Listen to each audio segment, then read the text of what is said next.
Entre a Terra e o Céu, capítulo 28, Retorno. No nosso último encontro, nós vimos e discutimos aqui o capítulo 27, né? Onde Odila estava preparando Júlio para retornar.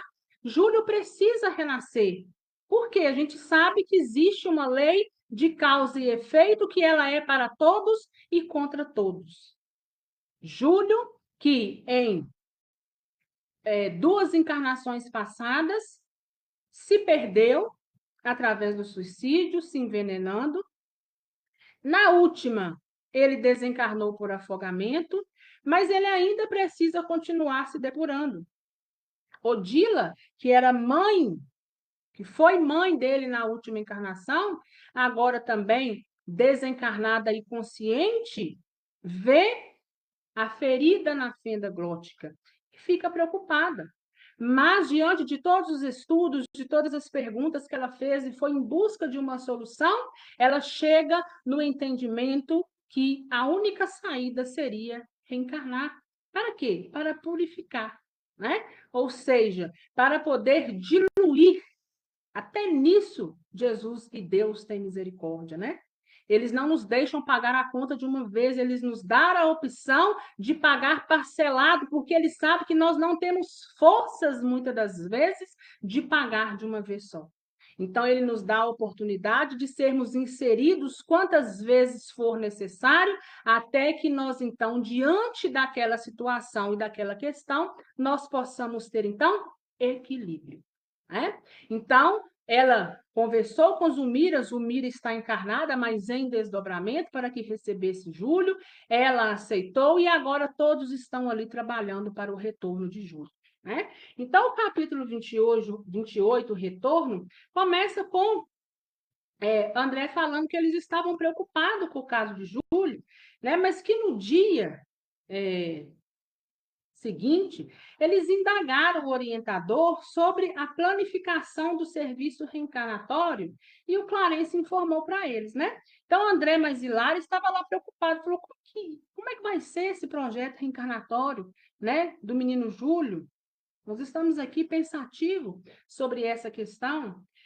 E Clarencio diz o seguinte, o problema é doloroso, mas é simples. Trata-se tão somente de ligeira, rápida prova necessária. Júlio sofrerá o aflitivo desejo de permanecer na Terra com o empréstimo do corpo físico a prazo longo. Entretanto, o suicida que foi, com duas tentativas de autoaniquilamento, por duas vezes deverá experimentar a frustração para valorizar com mais segurança a bênção da vida terrestre. Então, ele está dizendo o seguinte, olha, é doloroso, ele vai passar por uma situação dolorosa, mas, no todo, no contexto, é simples. Ele vai ter o desejo de permanecer mais tempo, mas ele não vai poder permanecer mais tempo na Terra. Por quê? Porque faz parte, né, do entendimento e do equilíbrio que ele precisa. Porque se um suicida, ele tira a oportunidade de continuar seguindo no corpo físico, né? Se ele mata o corpo físico, ele precisa aprender a dar valor àquele tempo. Olha, foi dispensado a você um tempo para você permanecer e ainda assim, né, devido às dificuldades, você se sucumbiu. Mas você precisa se erguer. Então, agora você vai ser colocado novamente como oportunidade, como misericórdia, para entender todo o contexto, para poder curar aonde você mesmo um dia feriu, mas não vai ser por muito tempo. Porque quando você teve esse tempo, você desperdiçou. Então, faz parte desse equilíbrio. Depois de estagiar por muitos anos nas regiões inferiores, então veja bem, né? Ele passou pelo umbral, quando aconteceu aquele suicídio lá no Paraguai, né? Então, ele passa aí pelo umbral, né? Ele fala que ele confiou-se nesse período nas zonas inferiores a revolta, e essa revolta era inútil. Então, ele já passou pelo afogamento e agora enfrentará a intoxicação. Tudo isso é lastimável. No entanto, e aí ele coloca uma reticência. Só que nós entendemos que, no entanto, é lastimável, mas é necessário. E ele continua.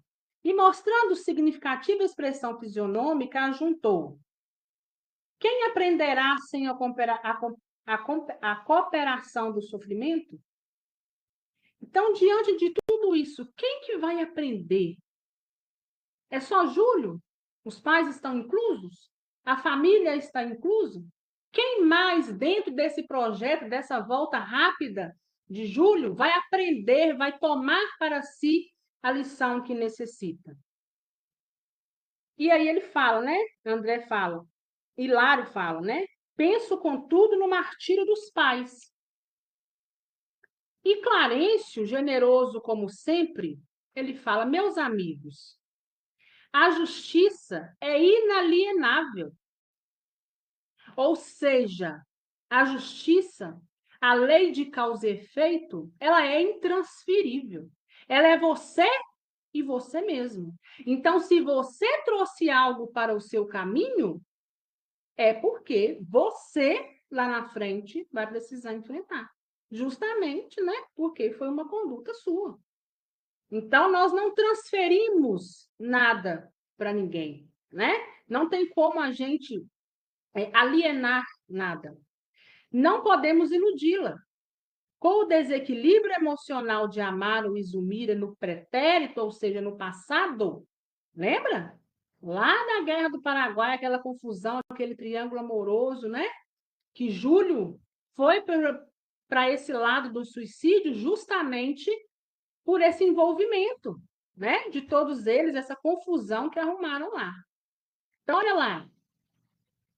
Pelo desequilíbrio emocional de Amaro e Zumira no pretérito, no passado, Júlio arrojou-se, lançou-se a escuro despenhadeiro de compromissos morais e, na atualidade, reabilitar-se-á com a cooperação deles. Então, ou seja, por uma atitude de Zumira e Amaro lá no passado, foi que Júlio cometeu esse suicídio.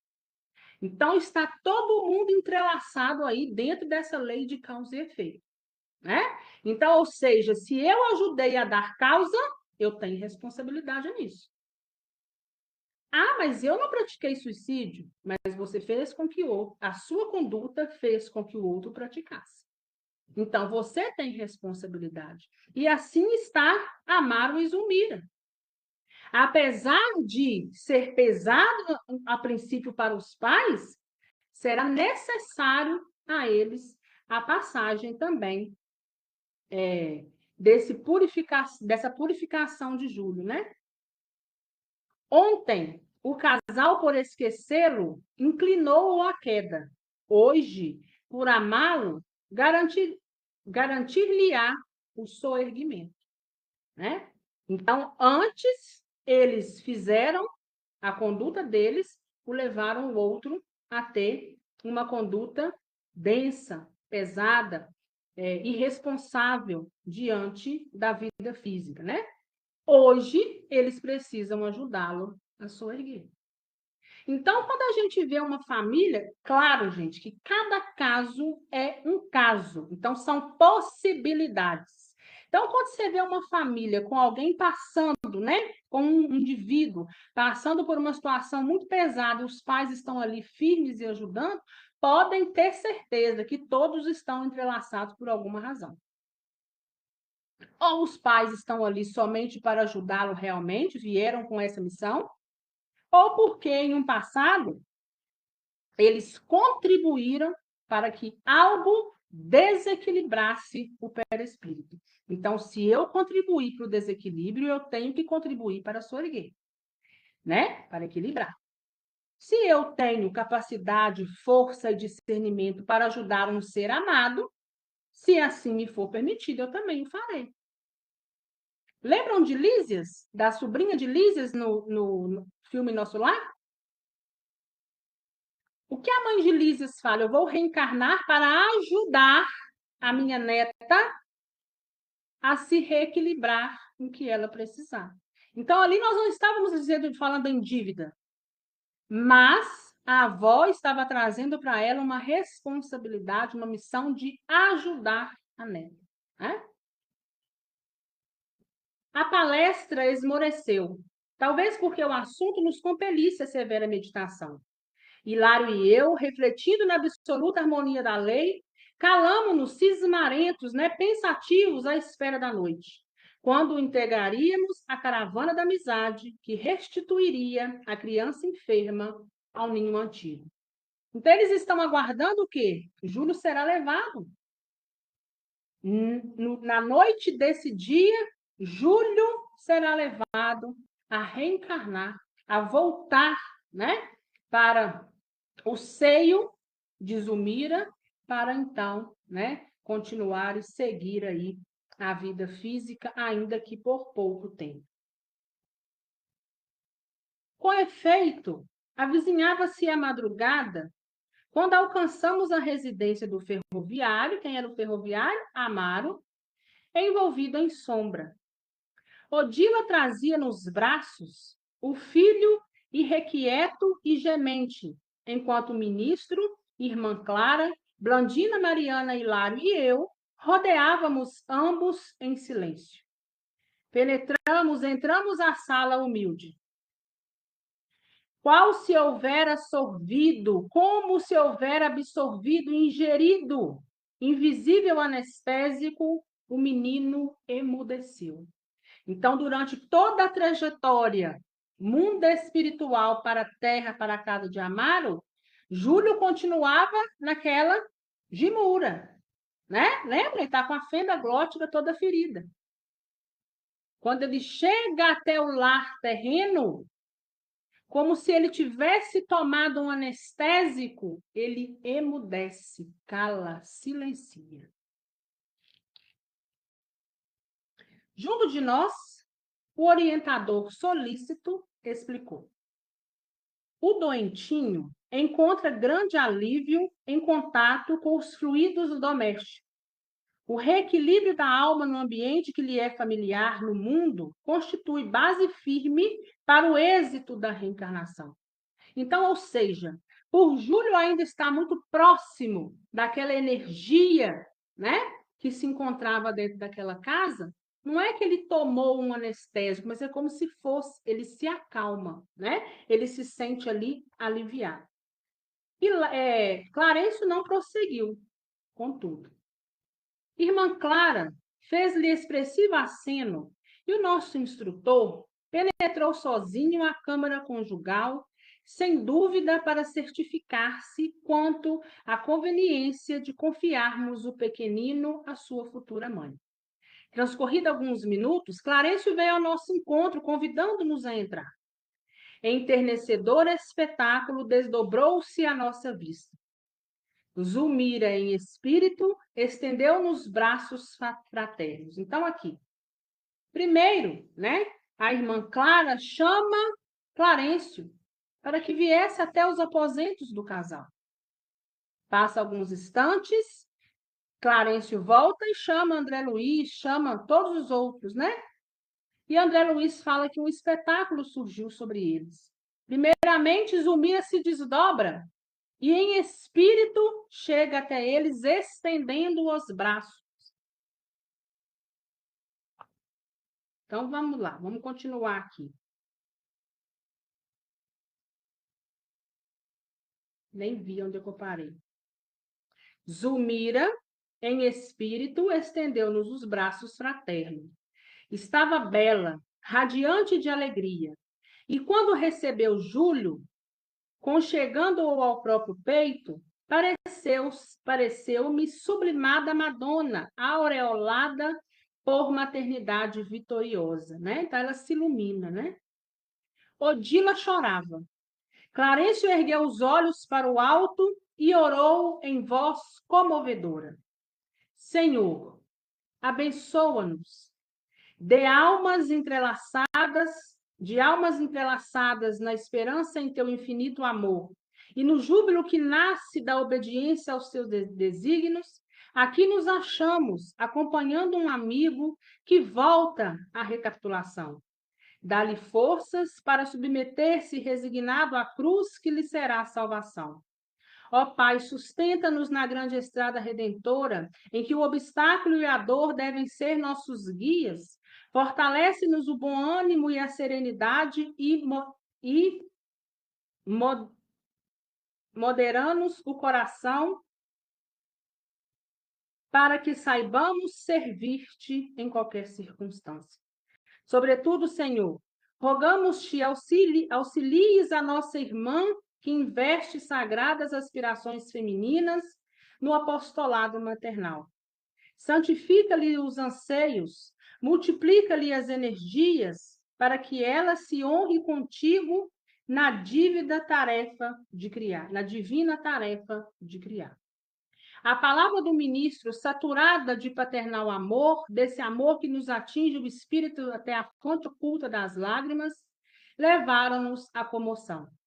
Zulmira, todavia, sensibilizou-nos ainda mais. Atraída pelo poder magnético da oração, avançou com o menino colado ao regaço, aos braços, até junto de nosso orientador, e ajoelhou-se. Aquela humildade ingênua lembrava-me a narração evangélica da viúva de Naim, com o filho morto aos pés do Cristo, e não pude conter o pranto que me vertia do coração. Igualmente tocado por aquele gesto espontâneo de confiança e fé, o ministro voltou-se para ela e afagou-lhe a cabeça transfigurada. Algo de sublime devia ter acontecido na alma daquele missionário da abnegação que me habituara a querer com extremado carinho. Jorro estelar descia da altura, inflamando-lhe a fronte, e da mão direita que acariciava a irmã genuflexa, projetavam-se raios de safirina luz. E aí, com tudo isso, a gente entende, né? O quão bonito é e o quanto tem do outro lado espíritos amigos um pouco mais evoluídos do que nós, nos desejando bem sobre a oportunidade que Deus dá a cada um de nós de recomeçar, né? Júlio está aqui, o quarto se ilumina, Júlio já se encontra nos braços de Zulmira, e nós vamos perceber até o final do capítulo que cada encarnação é de uma forma, cada reencarnação é de uma forma. O capítulo 13 de Missionários da Luz vem nos dizer do reencarne, né, da volta de Segismundo. E nós vimos que a volta de Segismundo ela foi um pouco mais complexa. Porque Segismundo, em uma outra encarnação, tinha tirado a vida daquele que seria seu pai agora. E houve uma resistência a princípio desse pai.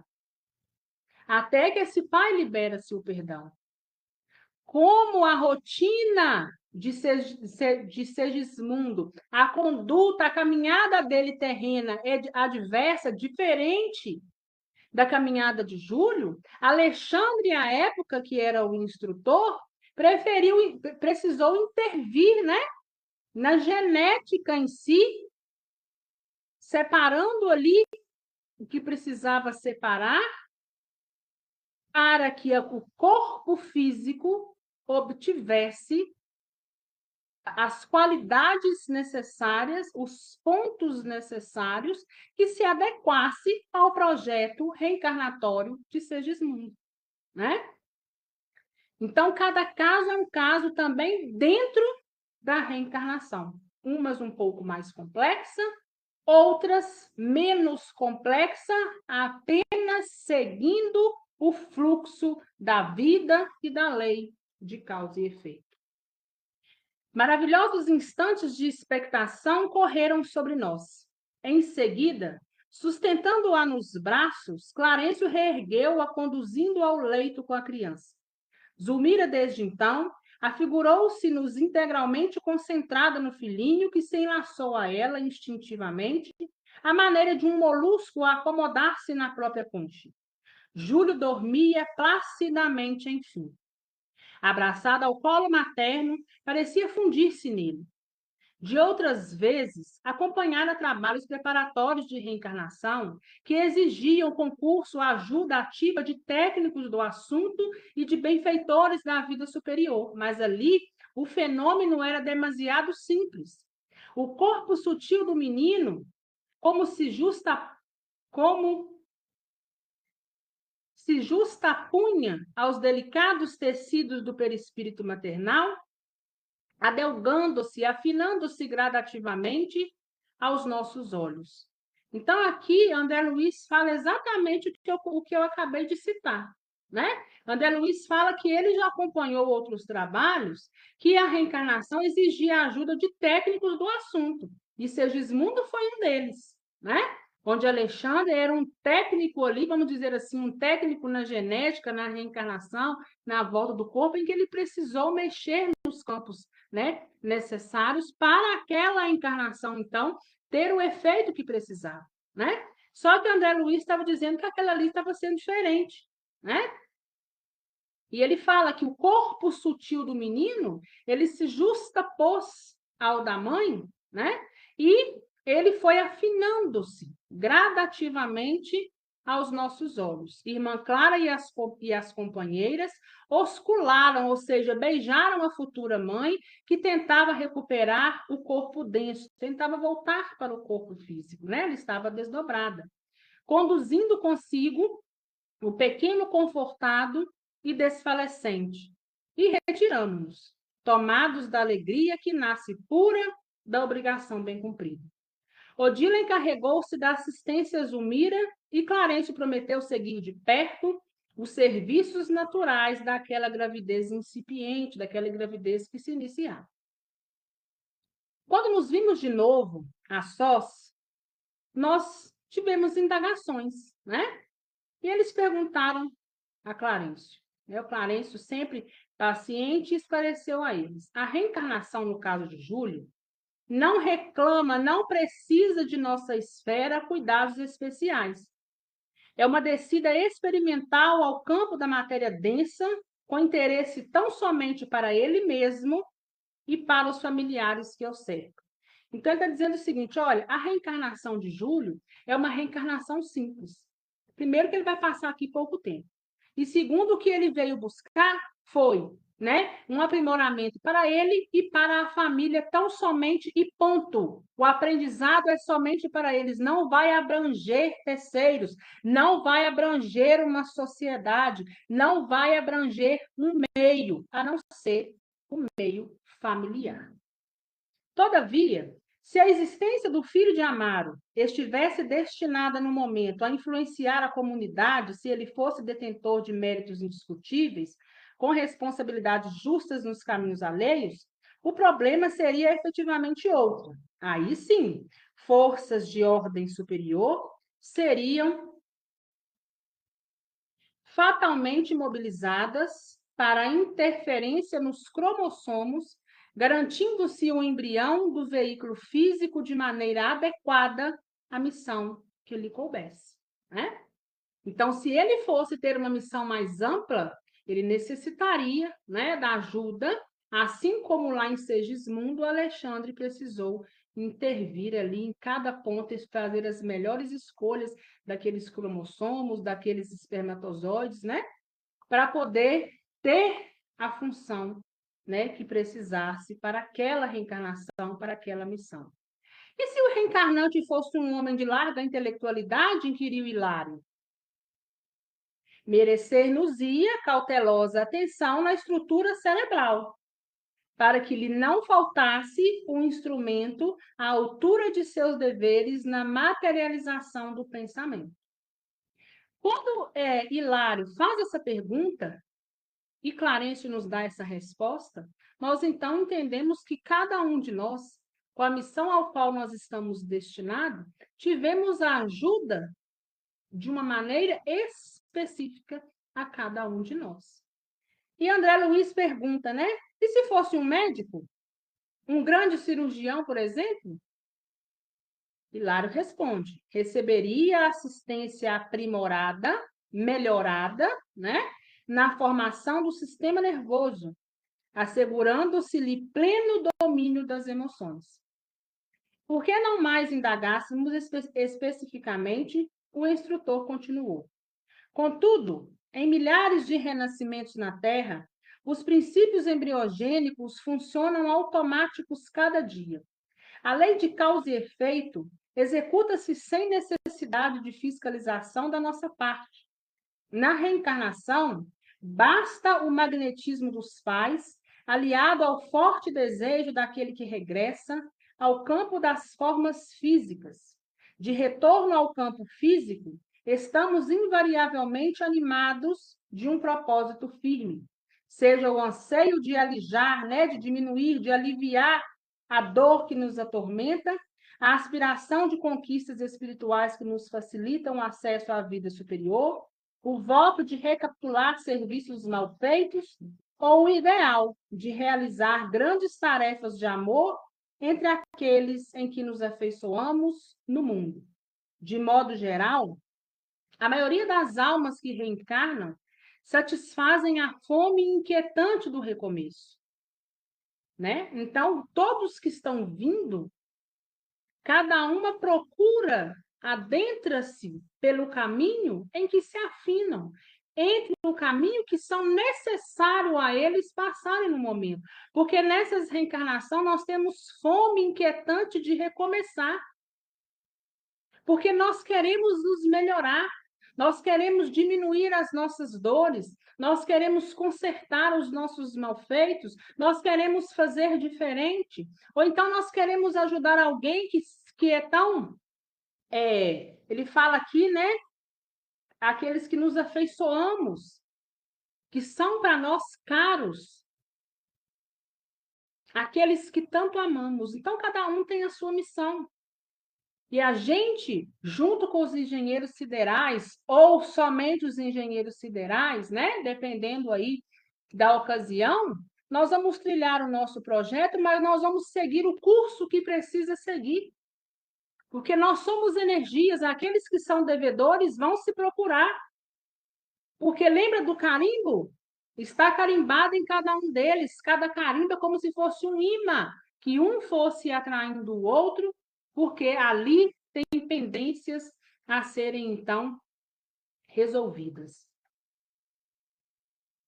Quem não atendeu com exatidão ao trabalho que a vida lhe delegou, depressa se rende ao impositivo de repetição da experiência e o ressurgimento na luta física aparece por bênção salvadora. Então, o que é isso aqui? Quem não atendeu com exatidão ao trabalho?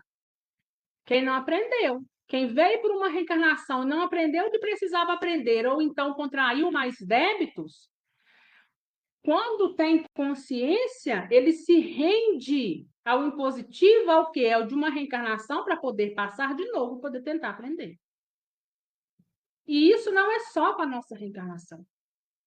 Na nossa vida, enquanto indivíduos, nós também vamos passar por isso. Nós vamos passar por determinados problemas. E enquanto a gente não aprender, nós vamos passar de novo. E quando a gente assim aprender, nós vamos ter equilíbrio diante dele. Porque se eles ressurgir, nós vamos saber como resolvê-los e da segunda vez com equilíbrio, o fardo será muito mais leve e nós vamos passar com muito mais maestria do que lá atrás, quando nós ainda não tínhamos aprendido a lidar com determinadas situações em nosso caminho.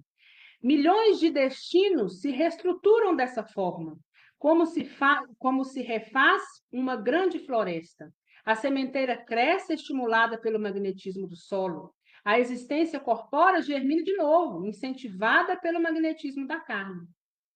Ante a pausa ligeira do ministro, Hilário perguntou respeitoso: o seio maternal desse modo? E Clarencio completou: o seio maternal é um vaso anímico de elevado poder magnético ou um molde vivo destinado à fundição e à refundição das formas, ao sopro criador da bondade divina, que em toda parte nos oferece recursos ao desenvolvimento para a sabedoria e para o amor. Esse vaso atrai a alma sequiosa de renascimento e que lhe é afim, reproduzindo-lhe o corpo denso no tempo e no espaço, como a terra engole a semente para doar-lhe nova germinação. consoante os princípios que encerra. Maternidade é sagrado serviço espiritual em que a alma se demora séculos, na maioria das vezes, aperfeiçoando qualidades do sentimento. A palestra prosseguia valiosa, mas o tempo nos convocava a outros mistérios, e, em razão disso, fomos constrangidos a interromper o nosso entendimento em torno do que havíamos visto, né? Então, veja lá a importância das mães, né? As mães, às vezes, para receber aquele que ela precisa receber, precisou preparar décadas, né? Aqui fala em décadas ou fala em séculos, né? Vamos ver. Séculos. A grande maioria das vezes precisa. Lembra lá do Lar da Bênção? Lembra da Mariana e da Blandina? Que estavam ali trabalhando para poder se reequilibrar, porque quando elas retornassem, uma delas precisava ter equilíbrio para poder ser mãe, o que ela não tinha tido em uma outra encarnação. Então, por isso ela estava diante daquele serviço, muitas das vezes difíceis, com crianças lesadas no perispírito, espíritos antigos com perispíritos infantis, porque estão lesados, não conseguem, né, voltar aí à forma adulta ou se reerguer, eles precisam de purificação, assim como Júlio. E ela está ali, doando o seu tempo, mas ao mesmo tempo aprendendo também. Aprendendo a ter paciência, ter resignação, aprendendo a ter forças, porque muitas das vezes nós mães precisamos ter forças diante daquilo que nós precisamos enfrentar, não só por nós, mas sobretudo pelos nossos filhos. Então, Júlio já se encontra no seio da família. Aquela que já tinha sido sua família na última encarnação e que já tinha vínculo com ele ainda numa outra. Mas era ali que ele precisava estar. Clarencio iria acompanhar esses primeiros instantes, nesses primeiros meses, até que tudo fosse seguindo da forma que precisava seguir. Odila estava responsável por ajudar Zulmira.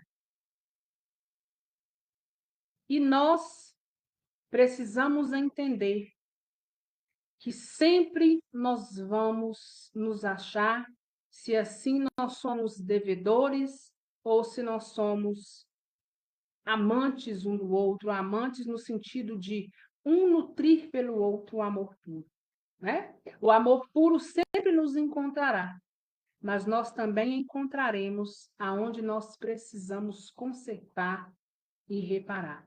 E enquanto nós não estivermos cumprido até o último cetil daquilo que nós precisaríamos para nos reequilibrar, não terá cessado, não terá terminado. Então, quantos hoje não estão na mesma condição de Júlio? Nós pedimos e rogamos a Jesus, sobretudo a Deus e à espiritualidade amiga, que os ajude a, então, voltar, recapitular, estar nos lares com as pessoas que necessitam, dando todos eles força e coragem de enfrentamento, porque nós temos certeza que quando o período passar, ambos vão chegar muito mais vitoriosos do que a última encarnação. E assim como Júlio, e assim como a família, né, do Amaro, nós também possamos ter forças diante das nossas provas, porque nós também as temos, que nós possamos ampliar a nossa mente, que nós possamos ser cada dia um pouco melhores, mas, sobretudo, refletindo, sobretudo, exercitando a nossa fé, exercitando a nossa inteligência, porque nós somos capazes de, diante do nosso raciocínio e de nosso princípio, trilhar o nosso bom caminho. Alguma dúvida, gente?